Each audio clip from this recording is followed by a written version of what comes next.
Call this regular meeting of the Fargo School Board to session. We have an approval in front of us, or I'm sorry, an agenda in front of us. Jim? I move adoption of the agenda as provided. Second. Thank you. Yes. May I ask that we remove one item from the consent agenda for discussion? Of course. Membo 73, please. Membo 73, okay, GB 3 and 9. We will add that down to the end of the business section as 7E. Does that seem reasonable, Jennifer? Yep, thank you. Okay, we will do that. Okay, we have a motion on the floor to approve the agenda with with the removal of item 6D. All in favor of the agenda as presented with that exception, please vote by saying yes. Yes. Any opposed, no. Okay, we will move forward in that venue. We have a special guest report tonight, no stranger to this room. Mrs. Jordheim, would you like to approach the podium? Thank you. I would love to. Welcome. Thank you. I want you to know I came from sunny Arizona, where it is considerably warmer, but they are moaning because it is 66. Now, you really should not live in a place where they moan at 66, just so you know. Right, Mr. Johnson? I would agree, yeah. So, we staged all of this. My mother thinks it's all about her, which of course it is in case she watches this on television. But I had a Fargodome Authority meeting today, so I have the most recent report from the Fargodome Authority for you, which is I'm serving on your behalf. And I want you to know it has been really a fun experience because this is a super well-managed space in Fargo, so I want you to feel as a community member that's right on the money, and it is wonderfully financially run as well. So here are my highlights from this past year. The Fargodome finished 2019 with an operating surplus, everybody loves those words, right, of $455,000 compared to a budget of $379,000 in the good. So that was a positive variance, so that was awesome. They had 535,000 plus people who attended activities at the Fargodome this last year, compared to what they thought would be about 483. This building was used 250 days with activity. Now, that does not count getting ready for the activity or taking the activity down. For instance, this week, you'll be delighted to know that the monster trucks are going to have a lot of dirt, which they bring in, obviously, to make the whole track, and then they take out. So when you think about that, that is pretty dang amazing for an event center, particularly in the land of the cold, or not so much. They've completed a couple of projects that I talked about this spring. One was 3 family restrooms and 3 mothers' rooms now, so that little tiny hoo-ha that you used to see if you were at the Dome, that was the only place a mother who wanted to breastfeed could go. Now there are 3 full rooms that are really quite beautiful upstairs with regards to that. And in conjunction with Metro Tournament Committee, Todd Olson being, of course, on that, and Jenny Schultz, the Fargodome hosted the state wrestling tournament. That was in February last year.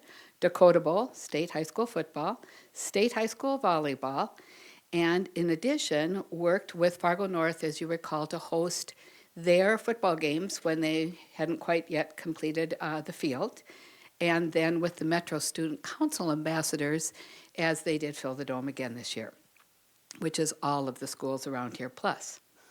Next year already, state wrestling, February 20th through 22nd, next year, 2020, next month. Basketball in March, Dakota Bowl in November, and state volleyball in November. So I think you can feel as a school district that you are fully encased and supported by the Fargodome and what they're doing for the young people in our area, as well as for us as a broader community. I just think it's been interesting to watch them deal with the same things that you're dealing with in HR or that you're dealing with in finance. Liability insurance is changing as we worry about terrorism and things like that. It's going up. All of the normal kinds of things that you wish were not normal, but are responses that this community as a whole is giving to any place where the public might be. So I really appreciate being your person for this. I have to tell you that, you don't get paid on this job, but you get a parking pass. So in case the next person that you may nominate to do this, and Rick Steen is on with me now. This year he is the city commission, county commission representative. That is worth quite a bit, just in case you want to know. Just being up with the true confessions. Do you have any questions of me or anything that you would like me to bring to the Fargodome?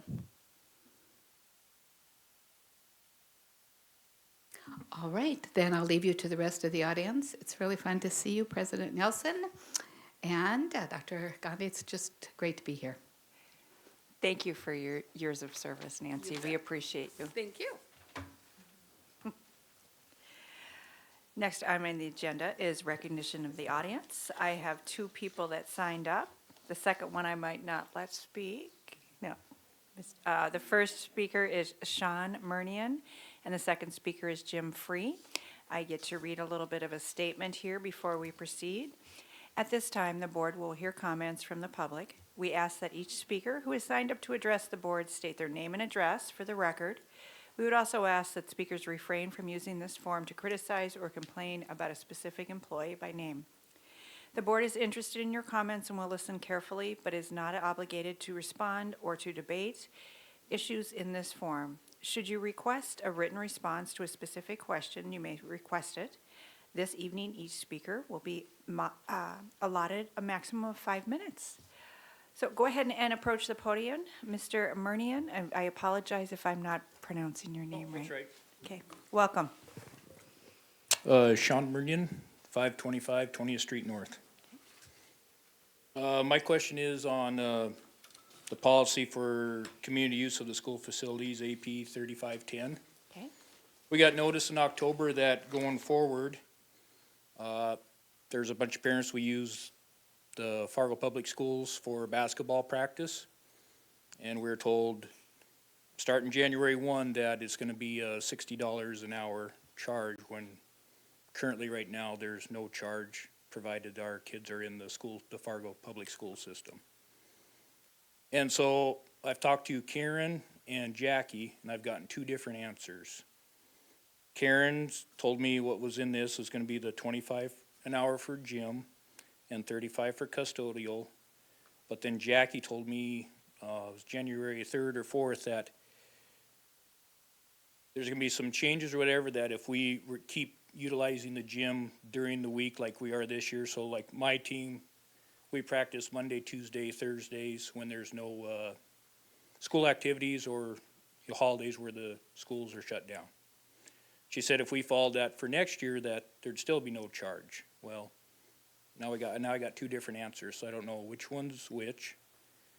And there's quite a few, so I'm kind of a spokesperson for a bunch of the parents that aren't here that do this.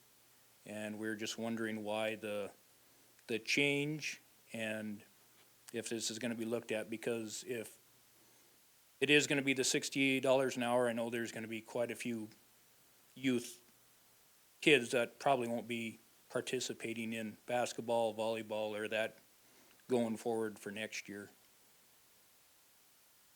Thank you for addressing the board. I'm pretty confident that Dr. Gandhi will follow up and have some clarification. So it seems like there's been a misunderstanding. So thank you.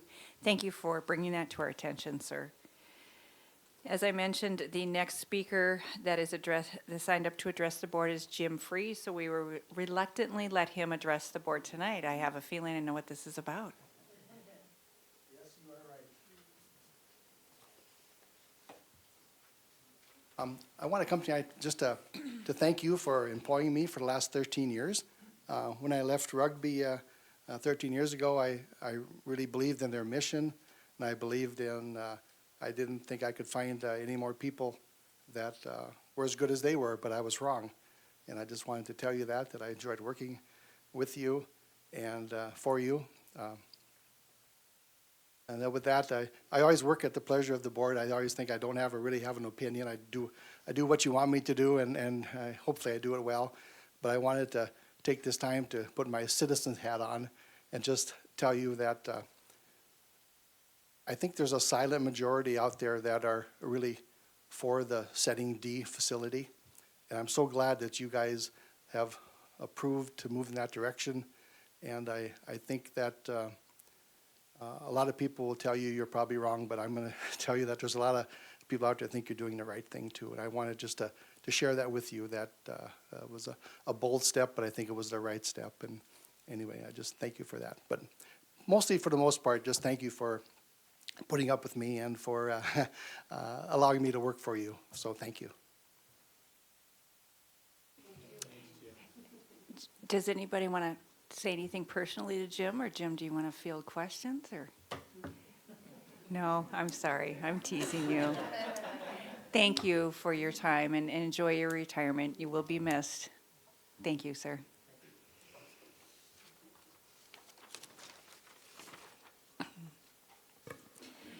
The next item on the agenda is number 5, staff reports. Dr. Gandhi, would you like to make introductions, please? Sure, we have 2 staff reports today, so I will start with the first one, and I will just introduce Melody Stabner, which I think all of you know kind of oversees our Indian education program and does a phenomenal job here in Fargo Public Schools. I know she has a great presentation that she normally does annually, and this is going to be an update to that presentation, so go ahead. Thank you. Bonjour. My name is Melody Stabner, and this is my 17th year in the district. I'm an enrolled member of the Turtle Mountain Reservation, and grew up in this community and came through our Fargo Public School system myself. So I work with a consortium grant that is Fargo and West Fargo, so I coordinate Indian education for both school districts. And I work closely with Bob Gross and Alan Burgat of West Fargo Public Schools. We had a purpose statement here that we developed 6 years ago, where it just talks about that we support student success in the Fargo schools and that we provide cultural connections and try to help create that cultural identity for our students and sense of belonging. Oh, where's my notes?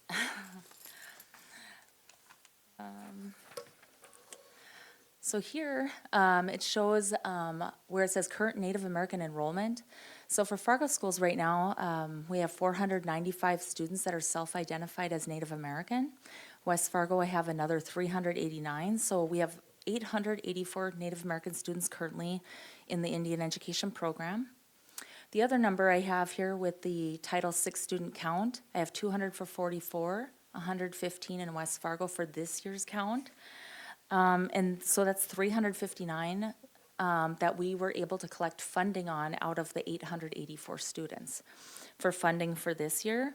And then for next year, we actually have a nice increase for our student count. We're at 391 for next year. So it's 33 more forms that we're collecting on our students.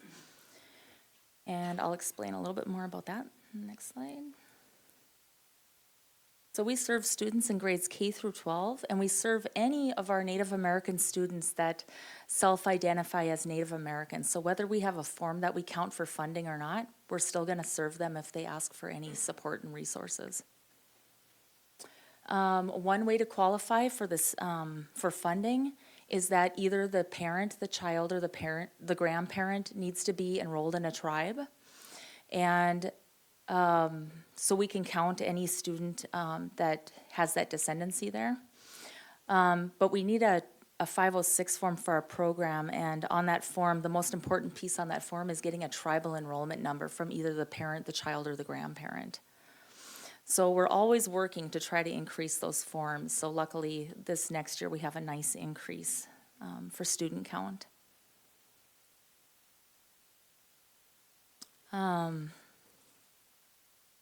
So In April of last year, we did a needs assessment. It's a federal grant requirement for our Title VI grant.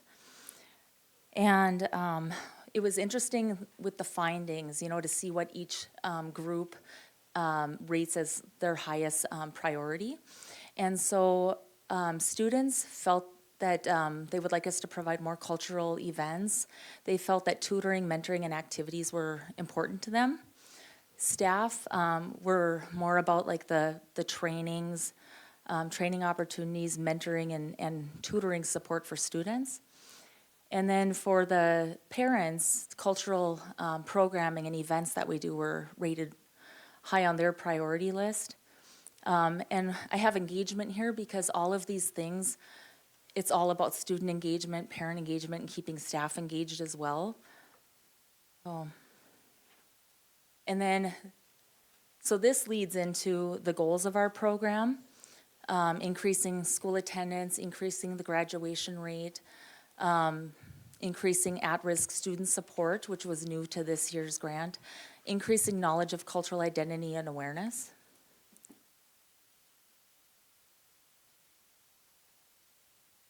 This was our graduation rate that we were able to get from last year, 58% for Native American students in Fargo schools, and then for the state for Native American students, it was 72%.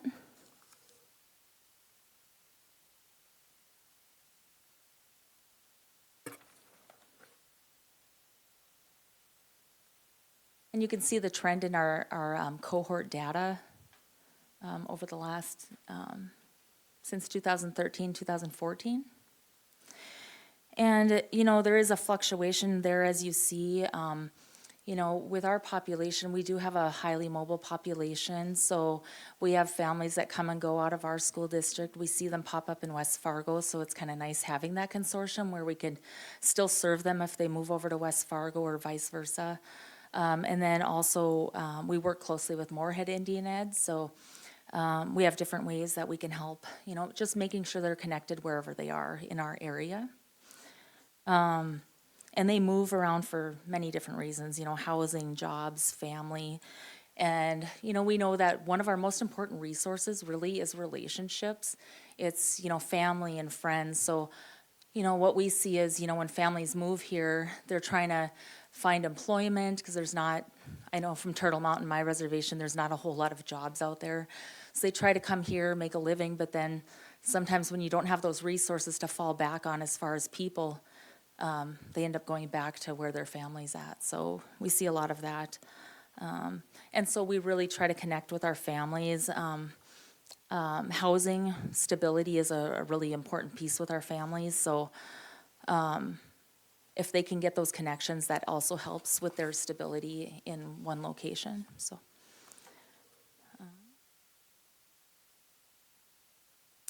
One thing that we're doing, and this is really like that staff engagement piece, and also it leads into student engagement, because if kids are learning something that they can identify with, you know, they're gonna take in that knowledge.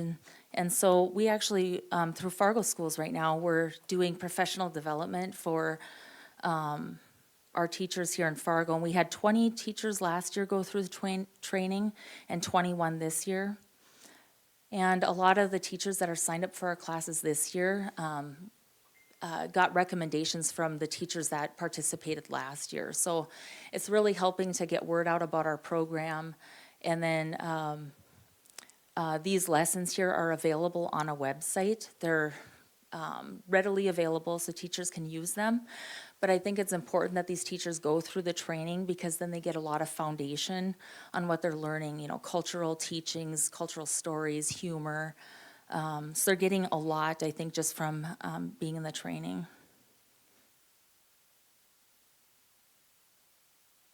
And I'm going to go back there. You can look up this website. It's teachingsofourElders.org. And they have interactive where you can click on lessons and see for different grade levels what's available for grade levels.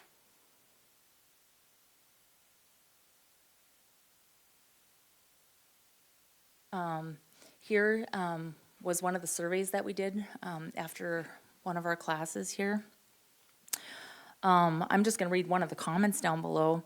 It said, very informative. I have used more from this training in my classroom than any other I have been to in my career. So what we're getting from a lot of people is they're really enjoying the teachings. They're able to navigate the website really well going through the class. And then they're getting more confident in teaching lessons.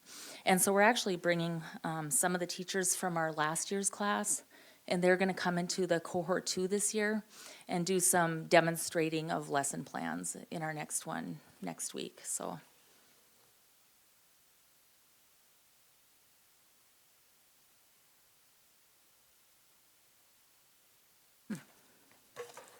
Sorry, I lost track of my PowerPoint here. Okay, so these are just our top tribes here of where we, based off our 506 forms, where we're seeing our populations of students come from. Turtle Mountain being our highest. Then, looks like 3 affiliated in Spirit Lake and White Earth. And like I said, this is just a reflection off of the 506 forms right now. But we have 29 tribes represented in the Fargo schools and about 20 or so in the West Fargo Public Schools. And they come from all over, so. These are some of the services that our program offers. We do a mentoring program for grades 6 through 12.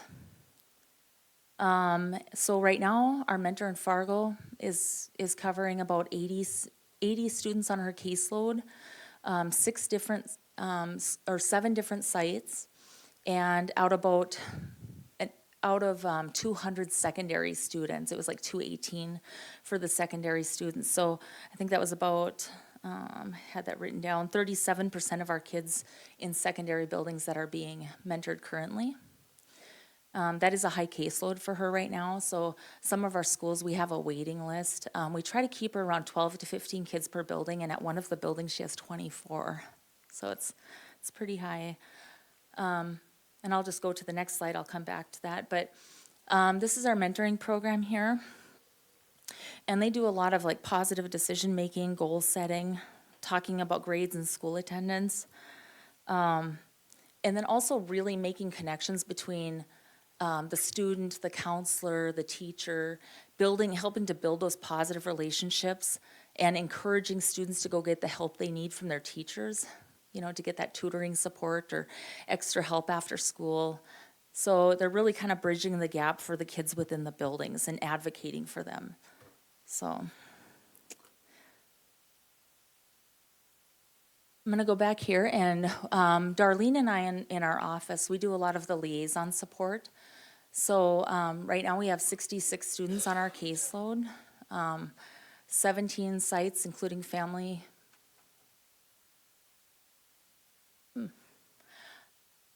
I'll have to ignore that note because I don't know what I put there. But we do a lot of bridging the gap between school and home for families. So if schools can't get a hold of the families, we go and do home visits. We try to reach them through phone calls, messaging, and trying to set up school meetings for the school. So we're really bridging the gap. We work really well with our SWIFT workers in the school system, so we're always connecting with them for some mental health pieces. But we also help with other things as far as like food, clothing, housing, medical assistance. So just a variety of things that we're bringing families to get apply for. We do also help with our SWIFT workers in transporting students to their appointments.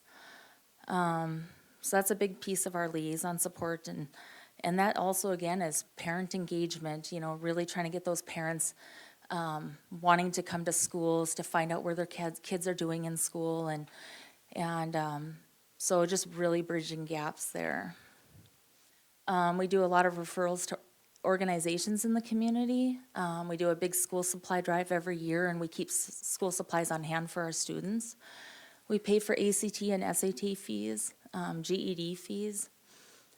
And then we do a lot of cultural events, so we also partner with community organizations. So it might not be fully led by our program, some of the things, like for instance, Indigenous Peoples Day, we do a mini powwow in the evening, but we work with our community to provide that. And then we do like the Woodland High Plains Powwow is coming up, so we set up a booth there, and then we also do a New Year's Eve celebration with our community. But you'll see a lot of the events here that we do too in our program.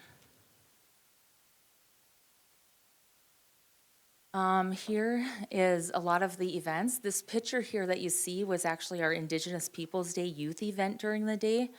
We thought we were going to get about 60, and we ended up with 84 students. So our numbers are really increasing at our events.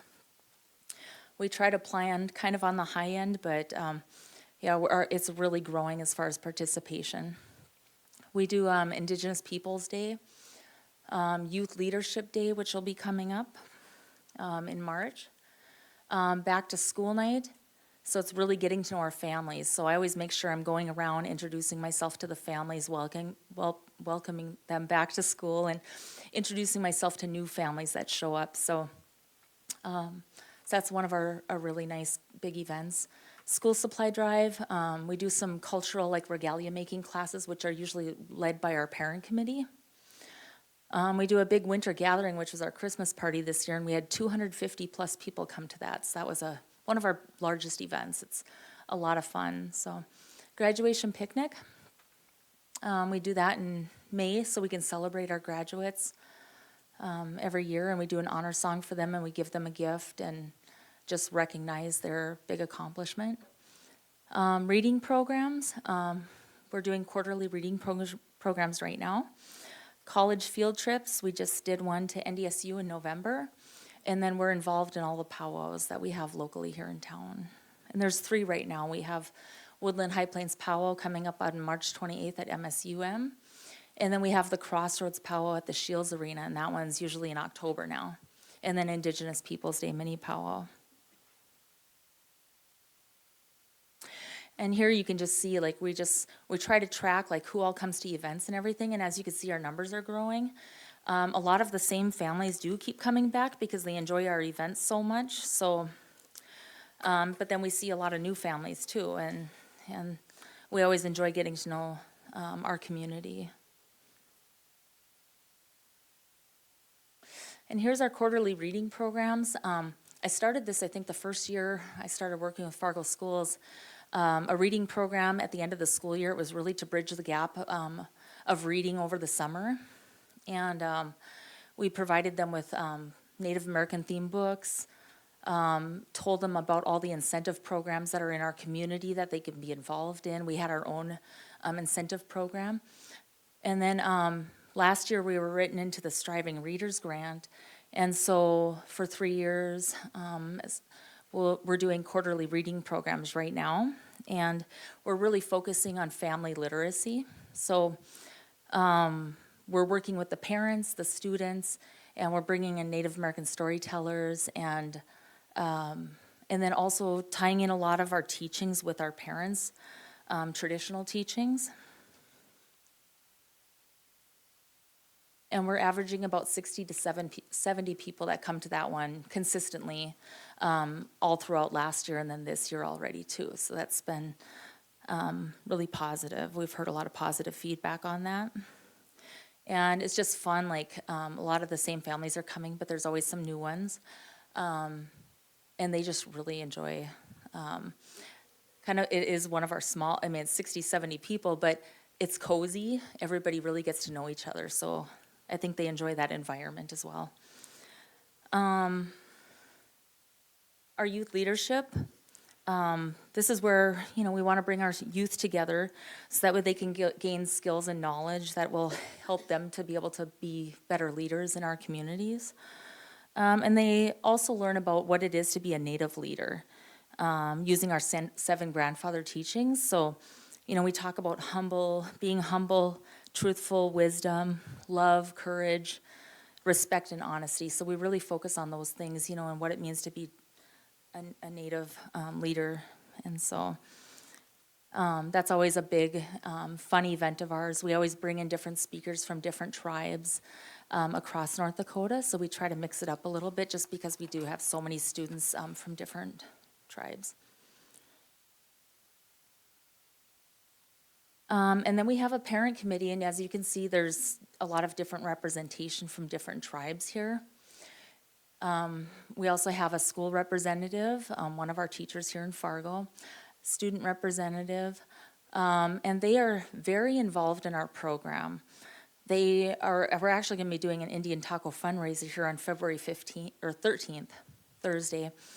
And that's going to be a huge thing for them, and it's going to be a lot of work, but it'll benefit our students and our families. So, and then they also sign off on our Title VI grant. They approve the goals, the budget. They approve the whole grant. For Title VI, consortium agreement, bylaws. So there's a lot of pieces to our grant.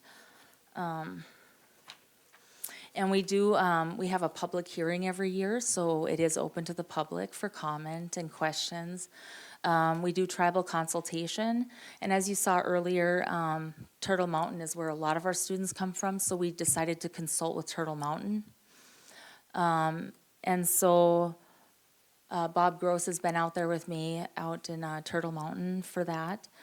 So we have a lot of people that we answer to, with Indian education, but a lot of people that support our program as well. So we have a great group of parents, and again, that's parent engagement, keeping them involved in our program, and then them also spreading positive word about the program and bring awareness to the needs of our students. And so I think that was...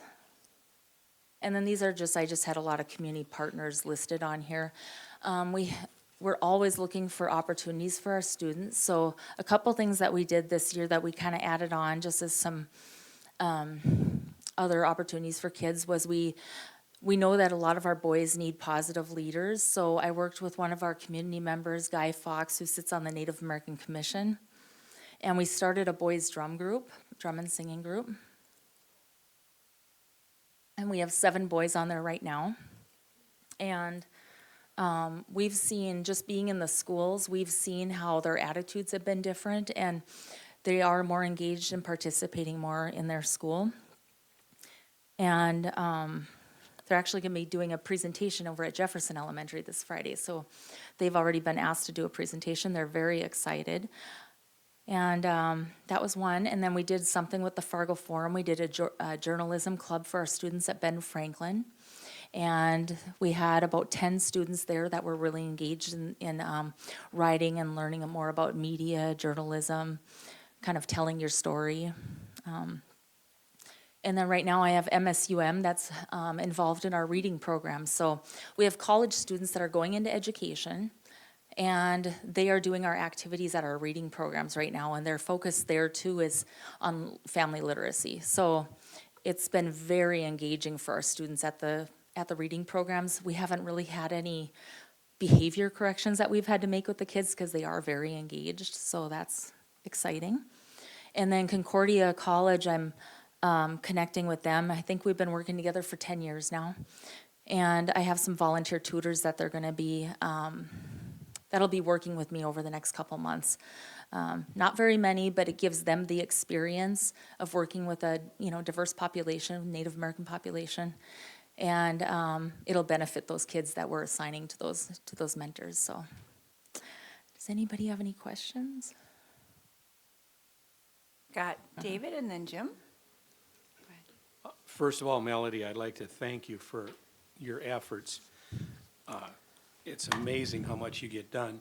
I do have one question regarding graduation rates.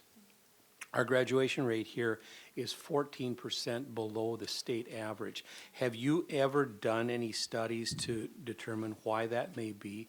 What's leading to us not doing as well as the rest of the state is? Well, we've been talking about being able to tell a lot of the kids' stories because there's a lot to, a lot of their backgrounds and the stories that we know of personally working with these kids. So there are a lot of struggling students that, outside factors. I have been meeting with Missy Eidsness and some Bob Gross, and we're going to be talking too about, we've already started the discussion too about tracking some cohort data on our kids, like, our kids started out with this many, where are they at graduation time? So we are working together right now to look at some of those pieces. Well, basically, Melody, I want to say thank you too, and that was really my question. I was wondering if the differential is primarily due to mobility. I know we have a lot of students that are going to come and go, maybe come back and go again. But is there any other identifier besides that mobility issue that we can look to? Or maybe Bob, you might have a thought on this too? Well, there's just you want to maybe address it first, and then I'll. Okay. I certainly think that mobility is one of the factors. Also, it is when the connections and how do we continue to strengthen those. I know Melody talked a lot about during her presentation, and in particular the goals of the program is really to increase attendance, increase graduation, and increase the support for at-risk behaviors and so on. So not only what's being done in the Native American program, but throughout our district is certainly an area of emphasis. Everything from core instruction that we have in all of our classrooms to the intervention classes we have to actually some of the programs that we have at our high school when we identify students who are every 3 to 4 weeks at risk of failing a class and then providing them that support. So I don't know if we could point to specific other factors, but I think what we're trying to do is address the many things that we know could impact that graduation rate. Everything from making the connections with someone who is purposeful in their life to providing them the interventions that they might need to be successful, and we'll continue to work forward with that. And then the data that we're trying to gather around how are students progressing through that high school career with the number of credits they are accumulating each and every year, and could that be another piece that we could use to provide some additional interventions as we move forward. We are aware too of who our graduates are. So, we talk as a team with Indian Education, and so I've met with my mentors, and they're all aware of who our seniors are in their buildings. So they've all made a connection, and working with counselors too to see where they're at, and if they're behind in credits, we're trying to address those issues as well. I definitely appreciate the board questions around the graduation rate. This has been a conversation for us since this meeting last year that we had talked about as well. A couple of things that I want to acknowledge, and I want to make sure that I don't misspeak or make a generalization as well. But one of the things that we had talked about last year after we were kind of reviewing some of the graduation data was, and I think Melody alluded to this a little bit as well, is there is a mobility of some of the percentage of students, especially some of our students have been successful in schools that may not finish, but they'll go back and have leadership opportunities at their reservation as well. So some of those students, because they have some other opportunities that don't involve schooling, may not finish, or what the case is, and that ties into the mobility rate as well. But one of the other things is, since we've started talking about this conversation, I know in your PowerPoint, maybe you want to touch a little bit on the new support for the at-risk students in the program as well. But I also want to point out, just with Dr. Gross, Melody, and Mr. Berkman's leadership as well, when you look at the 2018-2019 graduation data and the cohort data, definitely have room to work, but it's the highest it's been in 6 years, and a 20% growth from the prior year. So definitely trending, and we still have a lot of work to do, but headed in that right direction, I think, with some of that mentor program that we're putting in place. Did you have a specific, I'm sorry. I was just going to say, if you could touch talk on about the at-risk student at-risk support. youth? Okay. Well, we added that into the grant when we were going through the goals last spring. And so it just made sense to add that as one of our goals of the program, that we can track that information through, through mentoring, through liaison support, through some of our events. We're really working to engage the at-risk youth population, building one-on-one relationships with them, but then also helping address and connect them to the school connection. So that's really what that at-risk youth piece is, we have a lot of at-risk youth, so we're really trying to help support them in their education. As a school board member, every year we have the privilege of being assigned to the Native American Commission, and I had that joy for a handful of years, and it was probably one of my greater honors as a school board member, and I learned a lot about the culture in the community. What I'm hearing you talk about, Melody, are the wraparound services and the connections that you make. And obviously, there are some cultural differences, and that's where your programming really comes into play with these graduation rates. So I thank you for everything you do. But also, I have to note for those of you who are watching, once we get assigned to the Native American Commission, it's really hard to get people off. But I wish everybody could be on it, because Rebecca, I know, serves on it now, and I'm guessing she won't want to give it up the next go-around. So to that point, I'm falling to you, Rebecca. I figured there would be lots of other board members that would have some of the same questions that I have, and Robin is correct. Serving on that commission has been one of the greatest gifts I've ever received in my life, because of the expanded knowledge that I've been able to gain, certainly friendships, professionally and personally.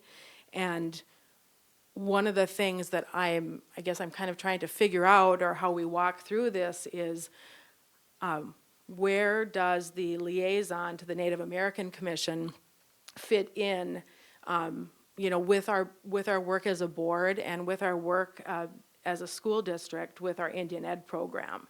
And that's something that, after serving on that commission for a couple of years now, I realize that I want to figure out how can I have greater impact. So just putting that out there for you. I know, Melody, you and I have talked about that a little bit, and just kind of figuring out what the roles and responsibilities are. I'm curious, in terms of everything that the program has to offer, how much of it, if you can give this information now, or maybe a follow-up, or if it's dollars or a percent, but how much of what you do is based on if you have a grant or if you don't have a grant? Because we've heard you reference, grants quite a bit, and there's so much that the program provides, but I feel like that we're at the mercy of grants for much of what we do. Address it, Bob? Okay. Well, to really expand upon our program, we really have been trying to, grow and increase our grant right now. But, Fargo schools and West Fargo schools, they have supported us financially within the program. But we do have a long ways to go. I feel like we could use more resources. We have one of the most highest disparate populations in our area, and across the nation. There's just so many things that can be addressed with our kids, and so, that's kind of always been an ongoing issue. But And then the only thing I would want to add to that is, yes, we do have some of the dollars that come through that grant. Some come directly through the Fargo Public Schools General Fund, and others through the West Fargo General Fund. But then we are also looking for other ways to enhance the program. Melody did talk about one of the larger literacy grants we have in the Fargo Public Schools, which is the Circle Grant. And we were purposeful as we wrote activities into that grant to provide opportunities for the training around essential understandings, some of the dollars for the reading program. So we look for ways to enhance what we have now and into the future. yeah, we're really appreciative too of that Striving Readers Grant and how our district included us within that. And I am looking at ways to continue the professional development once the funding goes away. So, we see the importance of what we're doing here and what an impact it's having with that Striving Readers. So we want to continue it, and we're definitely looking for options right now. And we're also looking right now currently to expand to reaching out to our local tribes in the area for funding too. So we have a couple things that we're currently working on. So I would think that if we can't say it immediately, but as time goes on, if that professional development can continue, that ought to have an impact on increasing the graduation rates. Talking about building understandings of persons of the Native American community, and just helping to build lesson plans into the curriculum. So boy, I certainly hope that we can figure out how to keep that I going. hope so. Thank you. Yeah, because I think that staff engagement piece, and then also the parents that was one thing that they had really wanted on one of our needs assessment too, is providing professional development for teachers. And I think teachers want it just as much as our parents do. You know, they want to feel comfortable talking about Native American culture and history, and so I think that's important. And then also kids, you know, if they can relate to what they're reading and they can see themselves in it, they're going to learn, they're going to listen, and they'll be engaged. Brian? With the curriculum, I taught school in Rolette, North Dakota, so I'm familiar for 3 years. With the curriculum that's offered, do the students, are they able to keep their heritage and maintain their heritage while learning the curriculum? Yeah, I mean, you know, they have different traditions, different, you know, tribes are tribes across North Dakota, the Lakota, the Dakota, the Ojibwe, the Hidatsa, Mandan, Arikara. You know, all of that is within those pieces here in our local North Dakota area. It's being taught in those lessons. So, you know, they're also learning too, because I always think about that spectrum of traditional natives and then the urban natives. You know, I grew up in an urban setting, but you know, as we learn, we're kind of moving down that spectrum. So, you know, they're also learning about their culture, and how exciting for them to see their teachers starting to talk about, you know, their culture, or we even told them how to greet in the Ojibwe language, you know, Buju, Melody Indigenous is Turtle Mountain Nindunjaba. So these kids they're learning, or the teachers are learning how to greet their students. They're learning about some of the hidden humor pieces, you know, in our culture, and so we've already heard teachers, you know, talking about this, you know, with their students, and then their students are like, what did you just say? You know, so it's been fun for them, too, so. I'm just thinking about barriers, you know, and Thank you. John? So you mentioned on an earlier slide that we have 495 self-identified Indian students in Fargo, but only 244 of those are Title VI. Can you explain to me and maybe the board better, what is Title VI? What does it mean to be recognized under Title VI versus being self-identified? And what's kind of the fallout from that to the program? Well, to be qualified under Title VI grant, it's a federal grant, you know, that our district receives. Just trying to go back to that slide here. Right here. So in order to qualify, the parent, the grandparent, or the child needs to be enrolled, but in a lot of our tribes, you have to be a quarter Native American blood to be enrolled. So right now, I'm considered 47% Native American. I'm not 50, so then my child is not quarter, and so my children cannot be enrolled in the tribe. So when I fill out my 506 form, I use my tribal enrollment number on their forms. There's, as far as benefit or anything, you know, and if we can collect those tribal enrollment numbers for our program, it benefits the whole program as a whole for funding.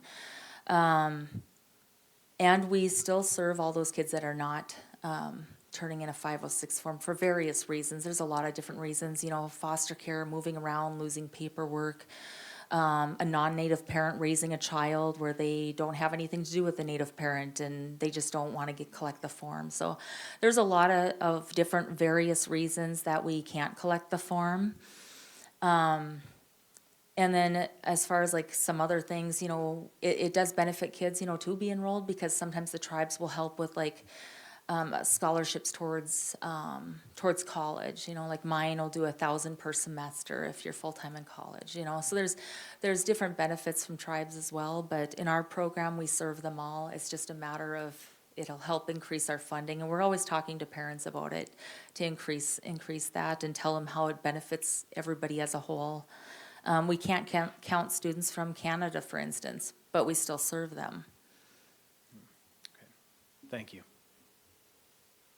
Great questions. Thank you so much for your presentation. Thank you for all you do. Thank you. Very good to see you. Appreciate it. Good to see you guys. Have a nice evening. Oh, Piece of data, Melody. Oh, hey. go ahead. Actually got her. You've been Started. hijacked. All right, yes. Of the high school, David Berkman, Woodrow Principal, and also Melody Sounding Board for EL. Regarding the Indian Ed, oh, sorry for Indian Ed, sorry. Mobility rates of high school students in Fargo Public that qualified for the Title VI forms, meaning the forms were in, 42 students with a mobility rate of over 30 students. So when Melody's talking about connecting students to schools, to communities, 42 students with a mobility rate over 30 of the students have moved in and out of the district during that time. So that task of connecting students to community, to school is very challenging. So just wanted to give some numbers related to that mobility piece. And with our Title VI count, we were able to increase it for next year, but we had to use our count beginning of the year because that's when it was at its highest, 391. If we used it now, it's lower because that many families moved out of the district already. So we're always fluctuating up and down, but it is kind of a battle trying to collect that form for funding, so.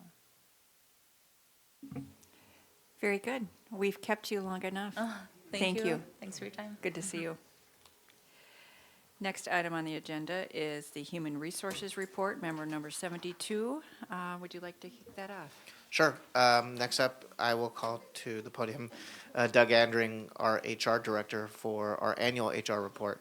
I think Mr. Andring is just about to approach his first year with Fargo Public Schools. And earlier this week, I think I told him that this is his first board presentation. He reminded me it's his second because he did a Marzano presentation. So I guess there's no grace. So good luck and no pressure. Thank you for the opportunity of being up here. A couple things before I start in the serious business of the report. It was about a year ago that I watched the Assistant Director of HR, Lori Feist, present this report. And I was sitting here in the audience. I hadn't started my job yet, but I had accepted, so I wanted to come see. She did a fantastic job, as I remember, and she turned around and said, "You're going to need this next year. That's you."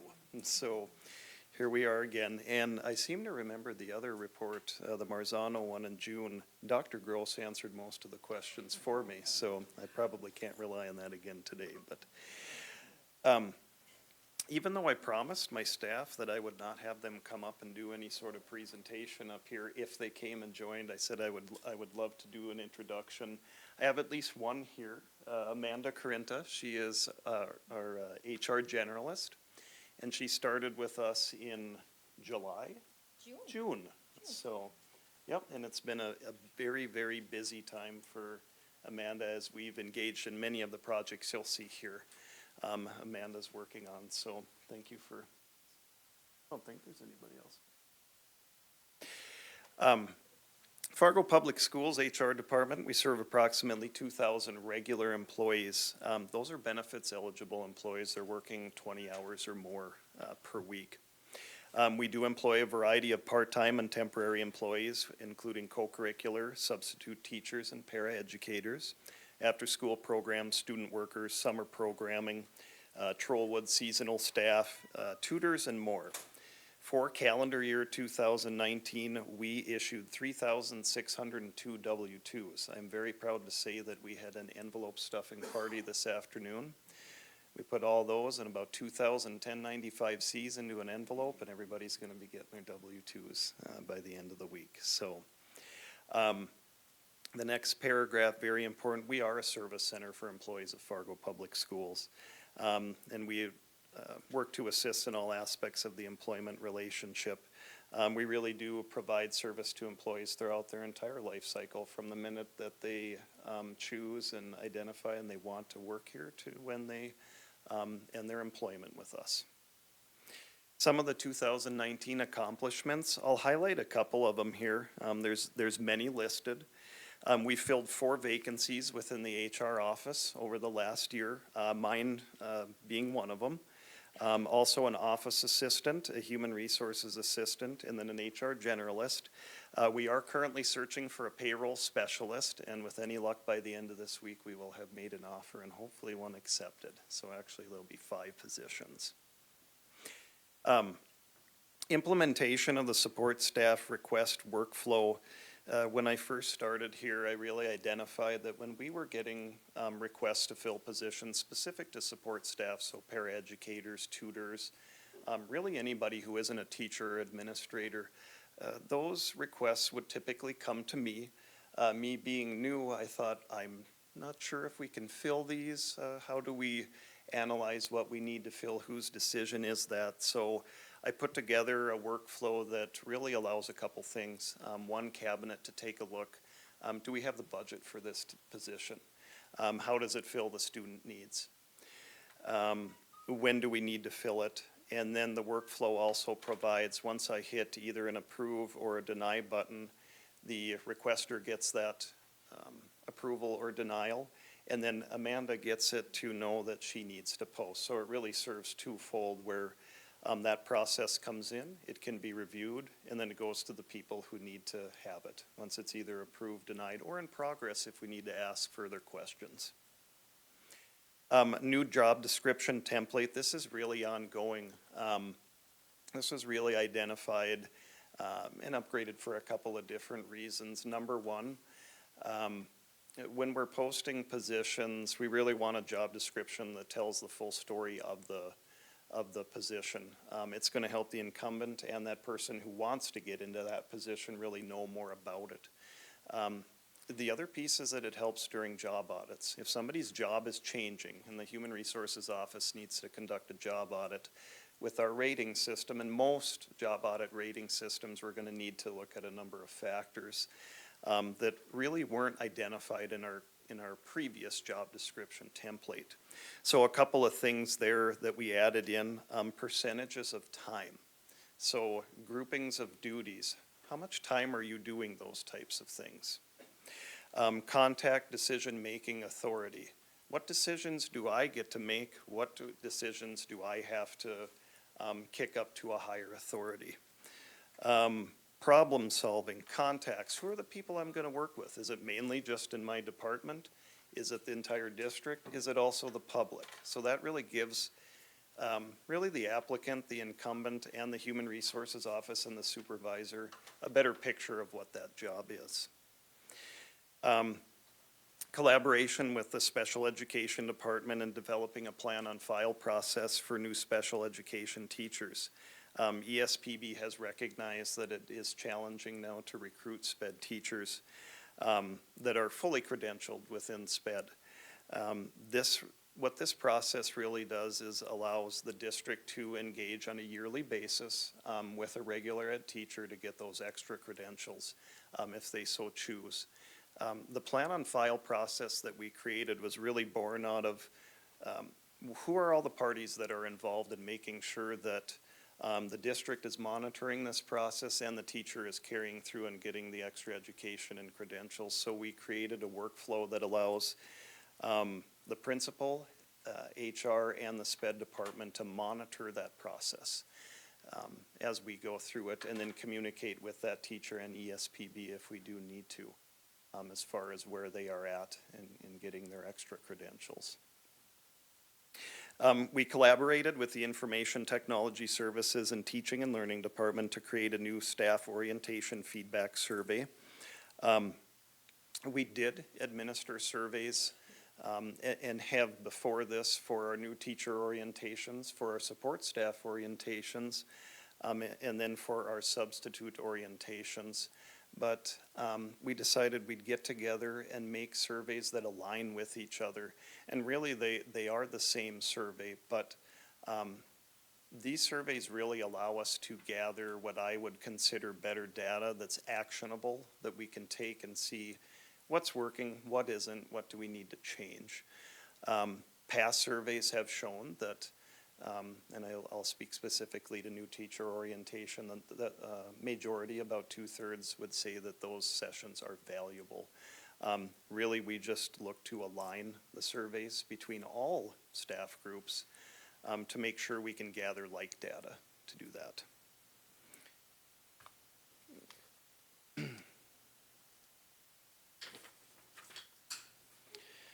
And then the collaboration with marketing and communications piece to create a comprehensive insurance open enrollment communication plan for district employees.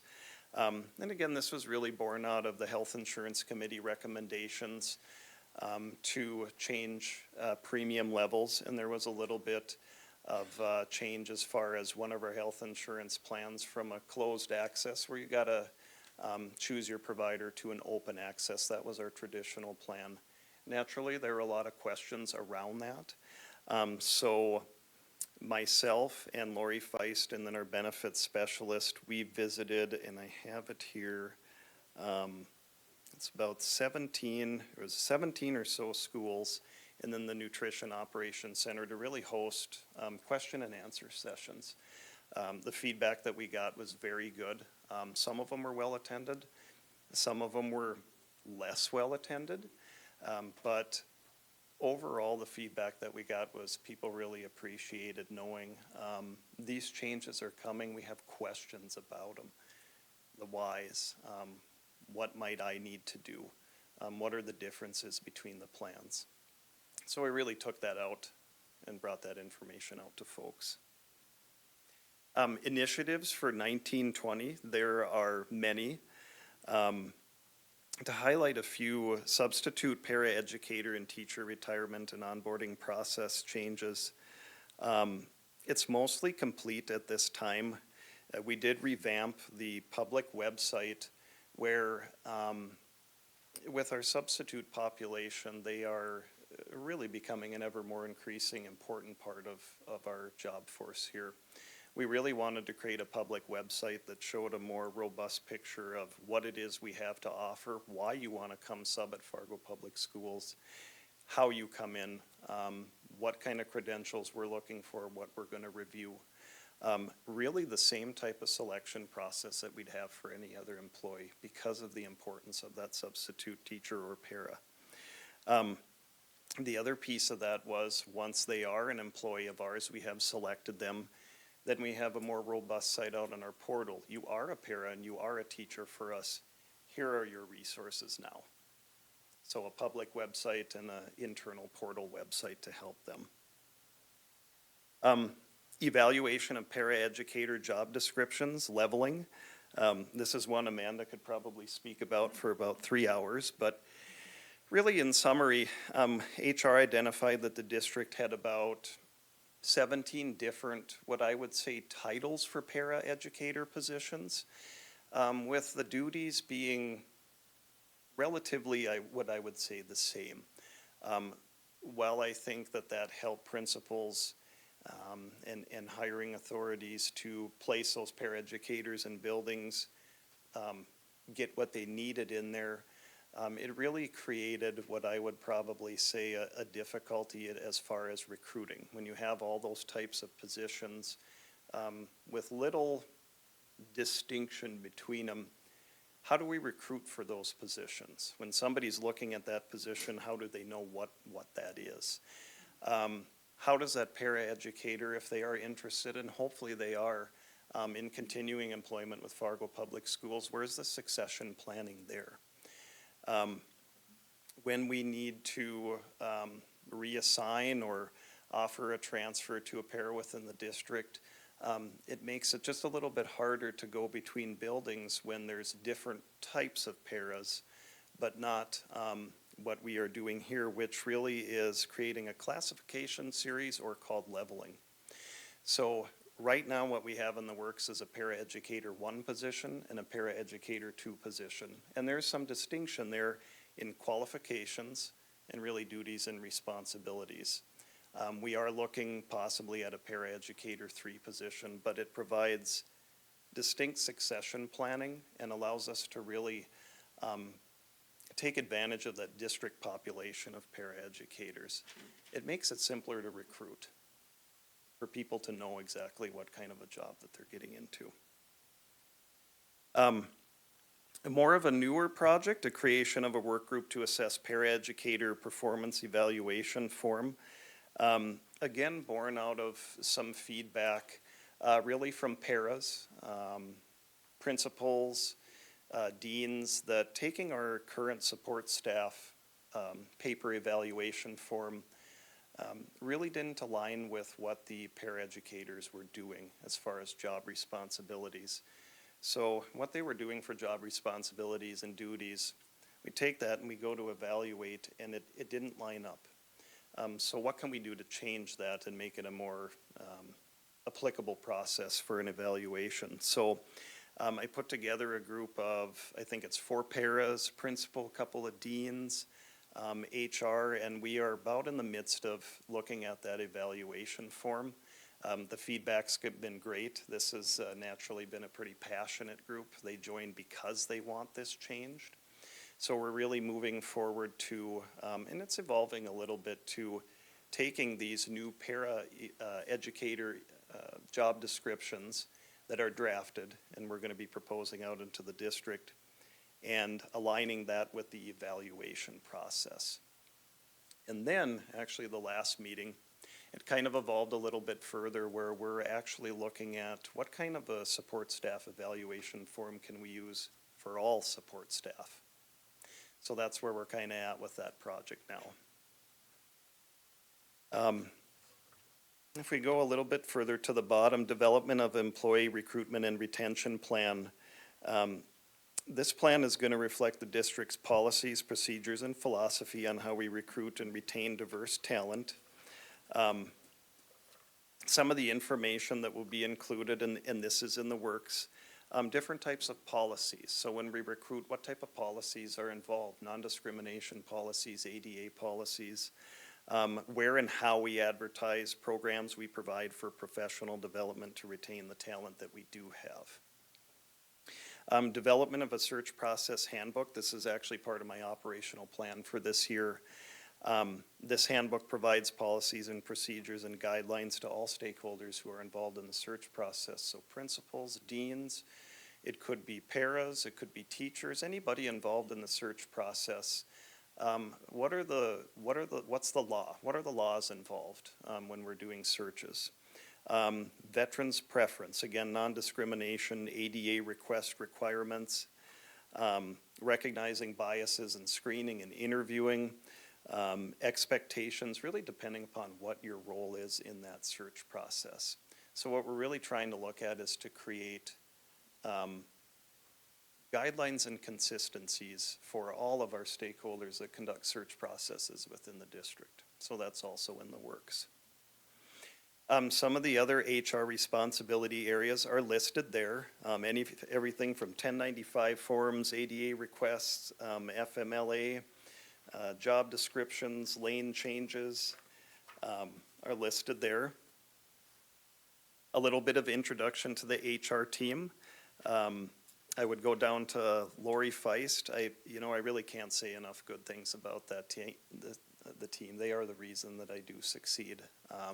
It's a very great team to work with.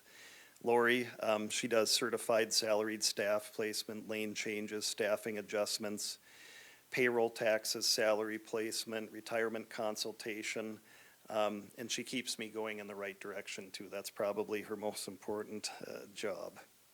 Allison Wolf, unfortunately, her last day is tomorrow. She's our payroll specialist. She's moving on to greater opportunities, but when we receive our paycheck, when we get paid, she is the end user that processes that. Jolene Hurt is our benefits specialist with close to 2,000 benefits eligible employees. She is busy with communications, making sure the proper deductions are taken out of paychecks, and that there is general education out there for benefits. Amanda, she's done a wealth of things since she's been here. Recruitment and hiring processes. You want a job posted, you want that job description template changed. The paraeducator job description project, she's really heading all of that stuff up. She also works with hourly salary placement, summer school. She's engaged in some frontline, or what I guess I still call it Applitrack. It's not Applitrack anymore, it's frontline our recruiting system to really make that process more efficient for users, to open up some features that we haven't used before, create pipelines, to really make that position efficient. When you're getting, which is a good problem to have 170 or 180 applicants, how do you make that system more efficient to work for you? And so there's a lot of features that she's cleaning up or releasing out to principals and directors and search committee users. Brenda Fisher, our absence manager. Absence is FMLA. I'm really proud of the work she does in the world of substitutes. If you're a substitute teacher or a substitute para, you know Brenda Fisher. She does all of the training. She worked very hard on the creation of the new website and the portal. She does a couple of sub-trainings per year, puts all that together. Does a very good job with that. Becky Brayton, she's a payroll assistant, so time and attendance. If there's missed punches, anything that needs to be adjusted in the time clock, she is doing that. Mari Schumacher, she is our newest employee. She's our office assistant, so receptionist, license tracking, address changes, personnel files, answering phone calls, which is a big job. And then Susan Fox, she was our office assistant and then applied and was promoted to our human resources assistant. Her big things, eye observation management, workforce safety, Trollwood payroll processing, evaluation tracking, and other types of things. If we get into the statistics, these statistics that I'll share with you, these are from July 1 of 19 up until present, or about a week or two when we pulled the data. So that's what we're looking at here. Our employee statistics, these here, they do not include temporary or on-call employment conditions. So 65 administrators. So who are administrators, principals, area service coordinators, deans, directors, cabinet members. 1,049 teachers. These are full and part-time. Anybody working less than a 1.0 FTE or a 1.0 FTE are included. Other salaried, 40, so these are non-hourly employees. They might be some HR staff or business office staff. Educational support, paraeducators and tutors, and then maintenance, custodians, plumbers, grounds, maintenance, and then nutrition, so cooks, assistants, dishwashers, anybody who works in the kitchen, for about 2,100 employees who are not temporary. A little explanation of our recruiting and hiring process. Really, our role is to create processes and procedures that provide direction and support to search committees and decision makers. And we're needing to ensure legal compliance, competitiveness, and attract highly qualified candidates. We work with principals, directors, and really anybody who has decision-making authority or a process within searches.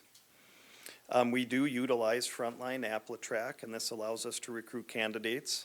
We maintain record-keeping communication with applicants, and it does assist us in compliance with the North Dakota Veterans Preference laws. It allows all administrators to access their open positions candidates, all materials in order to review, screen, and ensure that we do have a competitive personnel system being utilized. The district does use a 100-point scale for screening with 5 points allocated for North Dakota veterans and then 5 additional points allocated for North Dakota disabled veterans. And that's a century code provision that we must adhere to. Our hiring statistics for 1920. So these include those placed in positions, whether it be from resignation, retirement, additional FTE added from July 1 to present. So 6 administrators, 103 teachers, 2 others salaried, 155 educational support, and most of those would be paraeducators. So about 308 positions so far this fiscal year that we've replaced or hired. Resignations and retirements. At the end of fiscal year 19, our turnover rate was about 11.7%, which was slightly lower than previous fiscal years. We're still trending at about that same rate for fiscal year 20. But here we list out resignations and retirements. So we had about 68 resignations and then 30 retirements for about 98 resignations and retirements so far this fiscal year. And then to conclude, our HR noteworthy facts, about 65% of our teachers do have a master's degree. Regional data for comparable districts stayed about the same as the last report. And then lane changes, so any teachers that have pursued further credits, higher education, we have processed to date 103 lane changes. So moving from BA to MA or whatever it may be. And then finally, on average, we do have about 90 substitute teachers and 25 substitute paraprofessionals who are working each day. We have approximately 110 active substitute teachers and then 50 active substitute paras registered in our absence management system. Active meaning that they are working in some way, shape, or form on a regular basis. We do have quite a few more teachers and paras that are subs, but really these are the active ones that are really working on a somewhat regular basis. Hard to fill positions really at the elementary level, kindergarten, music, art, and then special education positions at all levels. But with our, what really has been assisting us to help with recruiting is that plan on file process that ESPB recognizes and is able to help us out with as far as getting that extra SPED credential. So I am happy to answer any questions that anybody may have and appreciate the time that I was allowed to be up here. Thank you for that very thorough report. Go ahead, John. I was just going to say I don't have any questions because this answered everything that I would have brought tonight. Thank you for your first year of service and look forward to many more. Thank you. Thank you. Go ahead, Jennifer. Thank you, Doug. I would echo those comments and your initiatives your accomplishments and your initiatives over the last calendar year are quite extensive and impressive. And I'm curious, as a department, did you all work with like a consultant? Did you put together a group, or how did you come up with, which initiatives were going to rise to the top this last year? Because there were quite a few, and I think it will certainly help in recruiting and retaining and just even the classifications. It's an excellent question. The first thing that I think really helped rise to the top is what is an HR's operational plan for the year?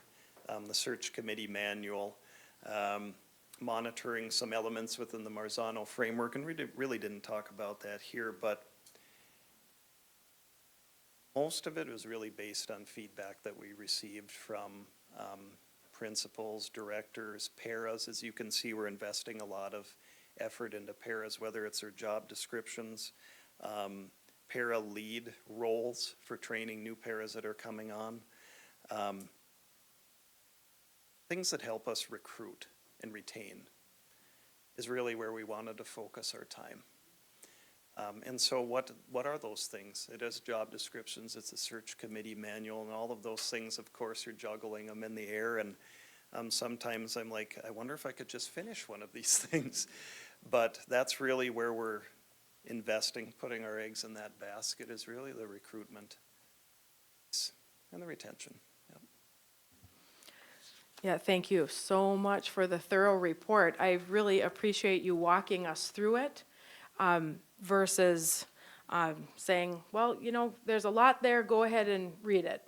It's just really nice to have that dialogue with you, and I can sense your real interest in the work that you're doing, and know that you have a team helping us. I'm wondering if I missed you say this on the long list of the 2019 accomplishments regarding the safety committee.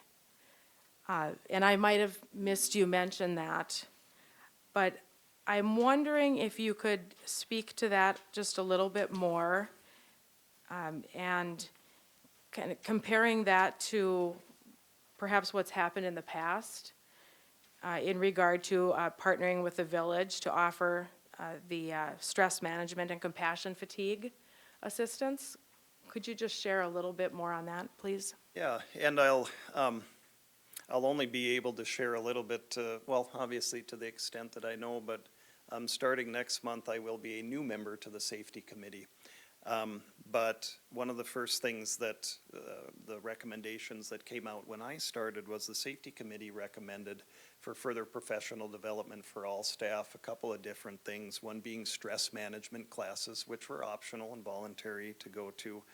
And also some classes that are happening now are professional development opportunities in each school, compassion fatigue.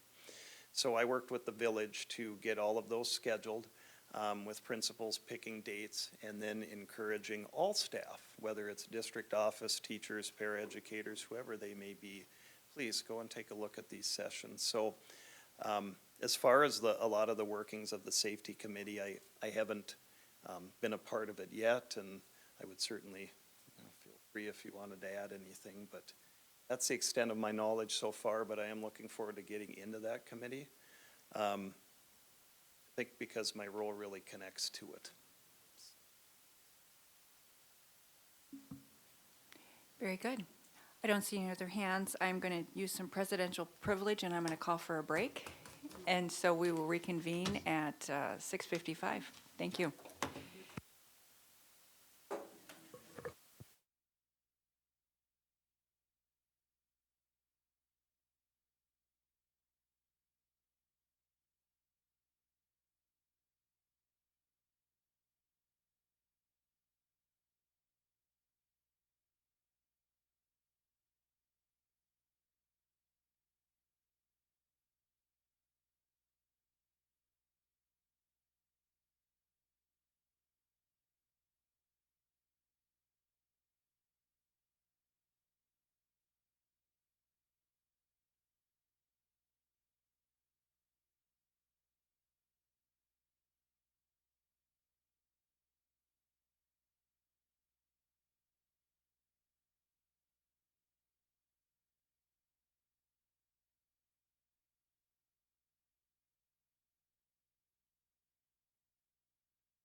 Move on to item 5C of the agenda, the FEA report. Welcome, President Mastrud Thanks, Robin. and Grant. Yes, tonight I have with me Mr. Grant Kraft, who is a colleague of mine at Carl Allison and also on the negotiations team for Fargo Education Association. Tonight, as we look at the agenda, we have items 7B and C, which correlate to teacher contract discussions. And we would like to point out to the board that there is a little bit of inaccurate information that's contained in Memo 78. This memo incorrectly states that on October 4th, Judge Marquardt ruled that the board acted in good faith. FEA has corrected numerous times, a couple of them with the latest being the Education Fact-Finding Council, that assertion is not found in that report. So we just wanted to make sure that tonight the board can amend that memo or adopt a statement recognizing that the information that's being disseminated through that memo is not accurate. We just wanted to make sure that that was correct. FEA also entered last Wednesday's negotiations meeting hopeful for a 2-year contract, what we thought really would be ratifiable for both sides that we could be agreed upon. By the meeting's tone, it was evident that a 2-year contract probably wasn't going to be had. Upon denying FEA's final offer, the board elected to end the meeting with no resolution to the issues in front of both sides. FEA really truly believes that a resolution is possible. Had the discussion not been cut short at our last meeting, we believe that through conversation and dialogue, it may have been possible to ratify maybe the contract. For example, the year 1, we both are at the same point with the 1.5%. Given that there's no daylight between the board's ending position and FEA's final offer for the year 1, FEA believes that we could have a ratifiable contract for year 1. FEA is once again asking the board to come back to the negotiations table to reach a bilateral agreement, maybe even for just a 1-year contract. A contract for 1 year that is ratifiable with the 900 plus teachers of the Fargo Education Association and the 9 board members would be the best case scenario. And here's a couple reasons why. The first, reaching an agreement would be the fiscal choice, because without the agreement, the Fargo School Board will be required to share in a cost of a full page ad in the Fargo form. We believe that that's not the best use of taxpayers' dollars. Second, allowing teachers to be able to ratify the contract will definitely be a small step forward in the culture and morale of showing that the board and FEA are working together collaboratively as we are forced to go into a new negotiation session. We know that the breakdown of these talks is definitely a symptom of a larger problem. The culture and morale of our district is something that needs to be fixed. And I know that working with Dr. Gandhi and President Nelson, that we're committed to doing that on all of our parts of leadership. We know that this is an urgent process. We know it's going to take a lot of work, and we are truly committed to that process and speaking with both of the leaders from the cabinet and from the school board. So, thank you. Thank you for your comments, and we will certainly strike that segment there. Okay. All right, on to Dr. Gandhi, Superintendent's report. Sure. Just a couple of reports today. First off, I just want to acknowledge a lot of the Fargo Public School staff. I think I've done it on my personal Facebook page, but everyone that was involved with the evacuation of the Elam Care when that fire happened last week. We had our staff respond, and it goes so much more beyond just having an evacuation memo where they can utilize one of our facilities. In order to do that, we had our co-maintenance directors are sitting in the back. They're pretty much from after school until late night hours. I think one of them left at 12:30 in the morning or somewhere around that time, answering phone calls, helping with the process, working with the City of Fargo Police Department and Fire Department. A big portion of our IT team went out there to assist all the residents that were coming in and being evacuated, to help make sure that they had technology up and running to get access to medical records and medication. I know Dr. Gross was out there, our principal and admin intern were there until the late night hours as well. So I wanted to acknowledge all of the efforts that goes, although we just serve as a building and it's on a memo, we do so much more. And I wanted to recognize our staff for being there for that process. Also wanted to let the board know that as a result of the fire, the Elam Care facility is significantly damaged and they're not going to be able to utilize it for a while. So just kind of a slippery slope effect. Their child care facility is going to be utilizing the Boys and Girls Club facility, which the Boys and Girls Club has generously offered. And then for that reason, we are going to allow the Boys and Girls Club to utilize some of our school buildings that otherwise they would be using the facility that Elam Care is going to be using as well. So just wanted to kind of give that update to the board. Second thing is, just wanted to notify board members of 2 policy updates. We have just this week, or actually today, posted a new policy on, or revised policy on suspension and expulsions with minor revisions, and then a policy on our student behavior, discipline, and reporting policy. This was work done by the safety committee. We had heard that these 2 policies needed to be looked at, needed to be revised with a cross-section of a variety of different roles in our school district. So the safety committee has taken on that charge, and that's something that they look through and work through, so I appreciate all of their work. I will be doing a cabinet column this week to let all of our staff know, and they can go through the policy changes as well. One of the safety committee recommendations is that our principals and administrators will share the new policies at the fall, when all of our staff are back next year as well. But I just wanted to acknowledge that work and let the board know of those 2 policy changes. And that is it for me. Okay, thank you.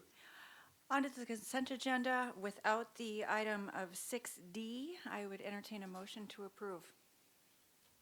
So moved. Okay. Second. Christie? Okay. Consent agenda discussions on the floor. Any further discussion? All in favor, please vote by saying yes. Yes. Any opposed, no. Okay, those items are approved. Item 7A in the business section, polling locations. I'm going to let you introduce this. Sure. So I think I mentioned this at my last superintendent update as well. The city of Fargo has reached out to both Fargo Public Schools and Cass County to ask the board to consider giving the city an updated letter on their position on whether or not schools can be utilized as polling locations. In your board memo, I've given you a little bit of a history of that conversation prior to my time and what's been submitted in the past. As you make a determination and for your discussion, I just want you to kind of know that I met with the county and got the county's opinion on whether they want to utilize our schools as polling locations or not, and I shared some of that feedback. I think they had concerns with parking. I don't know if the county's necessarily looking for a change right now, but it is the city that's requesting the memo. So just for your consideration and your conversation around whether or not schools can be utilized as polling locations moving forward. You know, this has been a really interesting little ball game since it started. And the memo indicates an administrator at Fargo Public Schools informed the city and the county auditor, which is a correct statement. That was without board authority or without the authority of the superintendent, I might add, at the time. So we immediately sent back, no, this is not the board's position. I actually believe we should send the letter to the city. I understand we're still dealing with the same person at the county that, for whatever reason, took the position they did when that first communication went out in 2004. Someday, that person may retire, somebody else may come in, they may have a different view. But clearly, we used our schools as a voting location, several of them. I think we send a letter to the city saying we are more than open, and not all of our buildings will work, but we have several that did and would in the future, and we'd be happy to be a community partner in allowing people to vote in our buildings. Because after all, they are public buildings. I tend to agree with that in the wording in the letter, offering exactly what you just said, but obviously the security of our students and staff are first and foremost, from my perspective anyway. Does the county or whoever runs the elections themselves provide security officers? I think that should be included in the letter, that whoever's holding the election would provide proper security. I would have to defer to someone that was here the last time it happened, because I think in the most recent letter, the board had expressed security concerns, so I don't know what they did the last time there were elections. Go ahead. Again, I think we just tell them that we have some buildings that work. Either that or we're really being disingenuous because we used them for our own election. And we didn't hire extra security for that. Are you sure?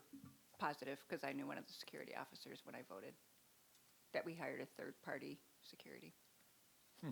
That was sitting in Lincoln entrance, yep. Could be. In any case, I don't think we have to worry about conditions. I think we just express to them, some of our buildings can be used, and we're open to it. Obviously, the logistics have to get worked out. So I too would support the use because they are owned by the public.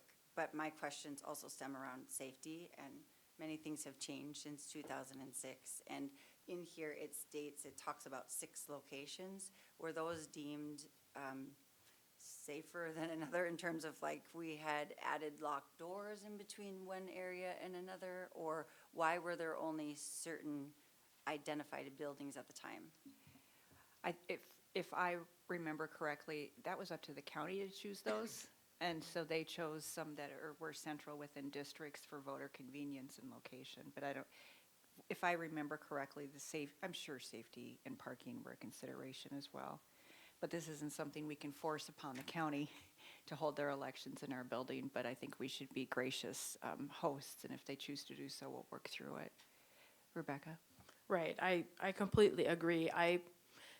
I feel it is up to the entities that are arranging the elections and their needs to then obviously be visiting with the school district to find out if we have the capacity that's needed and if the requirements, if everything matches up. But I think that there's nothing wrong with us issuing a letter very similar to what was issued in 2014. In fact, the letter doesn't give any expiration date on here, so as far as I'm concerned, we might be saying that we still allow it. But similar to Jim's language and any other language that you feel that would be appropriate to have added, if we need anything included in regard to safety, for example, I'd be supportive of a letter being sent out. So this, did you have your finger? Okay, go ahead.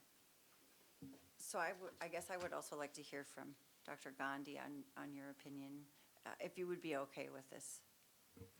Yeah, I don't have a problem. I think there are safety concerns and I think there are parking concerns. But I think, again, that doesn't have to be us. We can communicate that to the entity as well.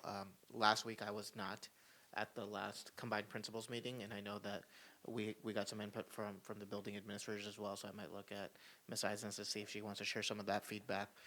To me, I'm going to take the board's authority. I wasn't part of the previous discussions, so I have no concerns with it as long as we can let them know these are our capacities and this is what we can provide at our buildings. One thing I will tell you is when I met with the county, they said, well, in the past, we were told that teachers could carpool to work or things like that for parking spaces. And I said I would not make that commitment. I just don't, not everyone lives in the same neighborhood when they work in the same school. So again, I would say these are our buildings, this is what we have, take it or leave it type of deal. So we did bring it up with the principals and just asked, let's do the pros and cons. And they did say that having the students see the civic duty of voting in action is a positive as they go forward. But some concerns were, one was parking, some buildings, but it really does vary at our buildings. And maybe it's the age of them, of how our parking lots are designed. I'd say some of the elementaries are a little concerned, especially around where would it be since they use their gym for lunch and for gym, but it just depends, right? So if I think we're willing to work through any issues and what buildings can go forward. The other concern with security. It just had to be with one of the questions was if there was someone who had something that wouldn't allow them on school property in their background. We wouldn't be able to know who that is. So they said that's where they'd like security. And that's one piece, but I don't know how big a piece that would be as we go forward. You think of anything else, Bob? So this agenda item is asking for somebody to take action to either write a letter. Go ahead. I'm going to move that we direct our president and superintendent to address a letter to the city saying that we're more than open to having elections held in the buildings that we have that can be utilized appropriately for that. Second. Second. Any further discussion? Go ahead. I'm going to echo a lot of the comments here that our public buildings are the hearts of our communities. We should be welcoming our public into them whenever it's appropriate and as long as the safety concerns are addressed. Very good. Okay, I see no more hands. Anne Marie? Paulson, Yes. Rodenbiker, Yes. Ulrich, Yes. Ani, Yes. Benson, Yes. Johnson, Yes. Knutson, Yes. Nelson, Yeah, Bryant, yes. President Nelson. Yes, motion carries. Next item is possible executive session. President Nelson, I'm going to make a motion here in a second, but I want to be clear about what this motion will cover and will not cover. I'm going to move that we're going to enter executive session for the discussion of whether or not to meet with the FEA again, as they've requested tonight. This would not contain any discussion of any contents of a contract should we decide not to meet with them and be issuing a contract. And so with that clarification, I would move that we enter executive session for the purpose of negotiation strategy as permitted under North Dakota Century Code, Section 44-04-19.1. Second. All of those in favor of entering executive session for the purposes of which Mr. Rodenbiker stated. Do you need a roll call on that? Okay. All those in favor, please vote by saying yes. Yes. Any opposed, no. Okay, we will work on getting everything set up, and we will reconvene in an executive session.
Okay, I call this regular meeting of the Board of Education back into order. Excuse me, President Nelson, the next item on our agenda is item 7C. Before we discuss that, I would like to make a motion that the board negotiation chair will coordinate with the FEA president to meet again before the 4th of February. And as such, also remove agenda items 7C and 7D from tonight's agenda to our next regular meeting agenda. Second. We have a motion on the floor. Is there any discussion? President Nelson. Go ahead. I think it's important that we recognize the statements earlier tonight by the FEA, and we'll work to coordinate a meeting very soon here. Thank you. Okay, I see no other hands. You ready for a roll call, Henry? Rodenbacher. Yes. Ulrich. Yes. Ani. Yes. Benson. Yes. Knutson. Yes. Brian Nelson. Yes. Paulson. Oh, excuse me, sorry. President Nelson. Yes, motion carries. As I stated, I need to depart, and so I am going to turn the gavel over to Vice President Rodenbacher. Thank you for understanding.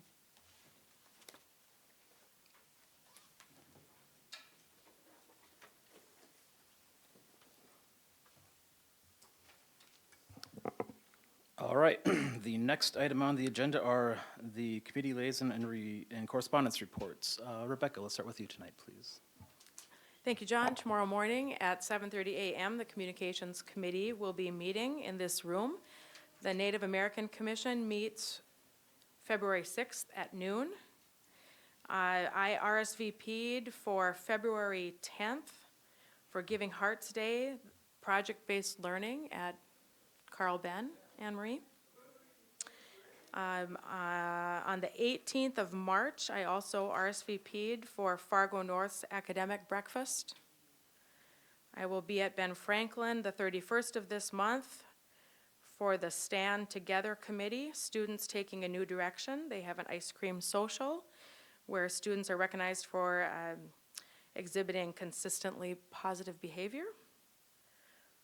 On the 5th of February, at 3:45, I will be at the play practice at Ben Franklin.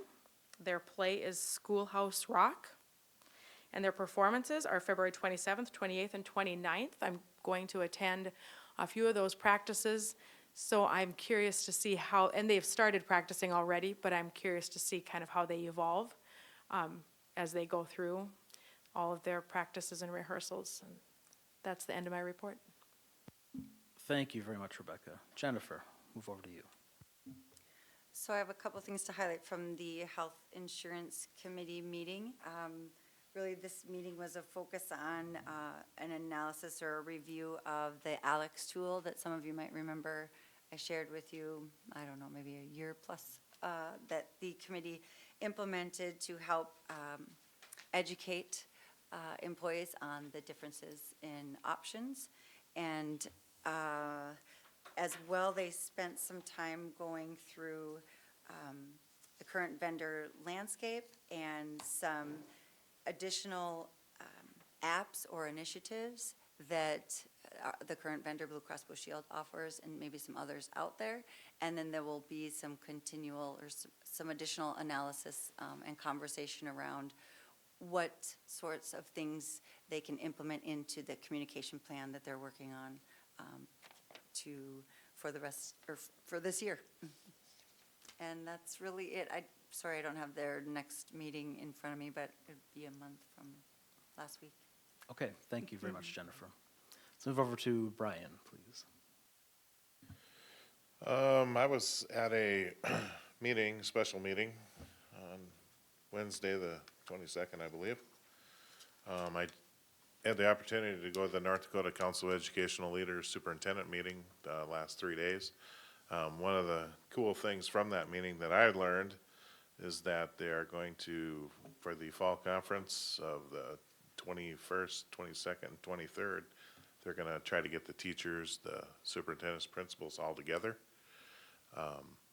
And I believe they've done that before. It's been like 15, 16 years ago. It's been a long, long time. But it was really cool the last time they did it. Do you remember, Bob? Okay. Oh, okay. But it was really good. It was in Bismarck, and it was really a unified thing, I felt. And so, be interesting to see where that goes and how this district looks at it, our district. Other than that, that's it. Thank you, Brian. Brandy? Okay, well, I've scheduled my school visits. So I do have my school visits already planned. I have March 30th over at the Adult Learning with Jennifer Free, and I've got March 11th scheduled with Madison School, still waiting on Fargo North, and then I have PTA over at Madison on February 10th. And then I will be doing the academic breakfast as well over at North High on March 18th. That is all I have. Thank you, Brandy. Christy? Thank you. I was at Longfellow Elementary School on Friday, and I had the opportunity to visit with Principal Henriksen as well as some teachers and take a look. And Mr. Hendrickson was kind enough to kind of give me a rundown on the Lego Leagues. And as I had noted earlier this week, when I saw the highlights and the picture in the paper of the Lego Lions, it was interesting. I had 2 children that loved to play Legos. There were no leagues when my kids were young. It would have been something that was really tremendous for them to be able to participate in. And it just amazes me how early some of these pieces of information are being taught to our kids. And it's really fun to see that growth and the time and efforts that the teachers are giving towards those leagues. I will be attending the Fargo North Academic Breakfast and the Economic Outlook Forum for the Chamber. Thank you. Thank you, Christy. I have handed out President Nelson's President's Report. I won't pretend to take any credit for that. I was also at the meeting with the FEA last week. On Friday, I really kind of dropped in on Eagles. I'm apologizing for the short notice I gave them, but I did wait until the fire was out. But then it is one of my liaison schools, and so I wanted to head over there and see how the school was handling it. For people that don't know, Eagles Elementary is literally right next to Elam Nursing Home and Child Care Center. And as you had mentioned earlier, and people have been watching the news probably knew, Eagles provided quite a lot of assistance to Elam and our first responders as they responded to the fire there. All 111 residents were moved into Eagles Elementary School as the staff tried to find accommodations for them across the city and region. You had mentioned that our Bill Westrick and our IT staff were activated, and I think we had this as part of our emergency planning. They established an emergency network for all of these first responders and for the Elam staff to have access to all that thing. Our nutrition director was alerted, and we were prepared to serve meals if necessary. It turned out that that wasn't quite as necessary, but we had the capacity and the plans to do so. As you had mentioned, we had our administrative staff there, our building principal, our administrative intern, Dr. Gross was there, our facilities staff were there, our coordinator of safety and emergency management was there. It's so good. We always say that our schools are the hearts of our communities, and to be ready and able to step up like that was really something else. It was amazing to hear from Principal Lingle how really smoothly everything went, how prepared that building was from top to bottom to be able to respond to something like that. If it had occurred during the day, we would have had plans for our students to be moved to a safe location for parents to pick them up, not at the building that was next to an incident, but at a safe remove and to connect everybody appropriately. And then talking to the staff in the building that next morning about how we had thoughtfully brought in extra counselors. I know some kids were upset seeing the flames coming out of a building next door, the first responders, and yet how the staff and the students and were all able to come together. And really, by the time I was there at noon, it was just another day, another great day at Eagles Elementary. So just a real tribute to our first responders, to our school and staff, and it was a great Fargo moment for all the for as horrible as an event it could have been. And then I attended the first Lego League on Saturday.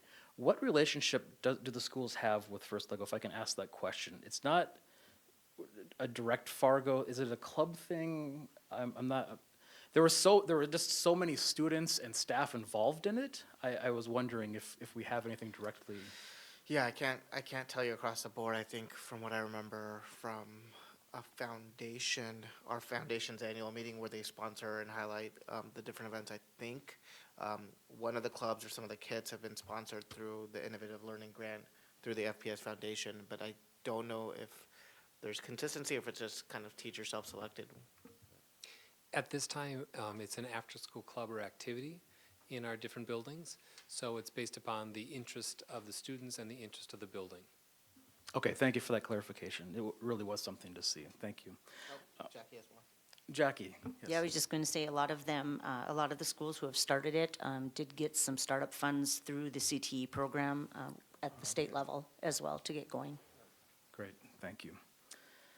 That is the end of our agenda for tonight, unless there's anything I had missed.